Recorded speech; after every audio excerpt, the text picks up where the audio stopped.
فرا بھی بہت پریشان ہے کیونکہ 2 دن سے غزنوی نہ ہی اس کے پاس آئے اور نہ ہی اس نے اس کی کوئی کال اٹینڈ کی ہے۔ اب فرا کو یہ ڈر کھایا جا رہا ہے کہ جس طریقے سے دعا نے غزنوی کو اپنے پاس بلایا تھا، کہیں اگر دعا پریگننٹ ہو گئی تو غزنوی تو کبھی بھی مجھ سے شادی نہیں کرے گا۔ بڑی مشکل سے اس نے اپنی جان داؤ پہ لگا کے غزنوی کو اپنی طرف مائل کیا تھا، اور اگر ایسا کچھ بھی ہوا تو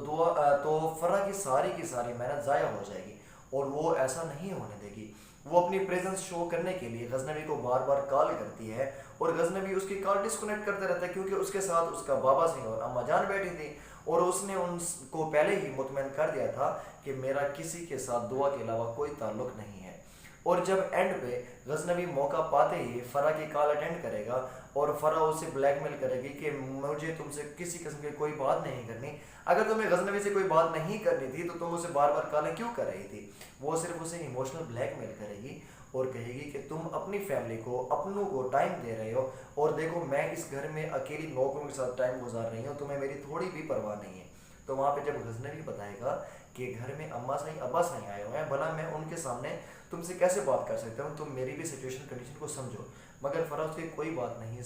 ماننے کو تیار، اور وہ اسے کہتی ہے میں تم سے بہت زیادہ سخت نفرت کرتی ہوں، یہ کہتے ہوئے وہ کال کٹ کر دیتی ہے۔ اب دیکھنا یہ ہے کہ اماں سائیں اور ابا سائیں کا کیا ریئیکشن ہوگا، کیونکہ بار بار فرا نوشیروں کو کال کر رہی ہے۔ ناظرین یہ سب کچھ آپ نیکسٹ آنے والے ایپیسوڈ میں دیکھ سکتے ہیں۔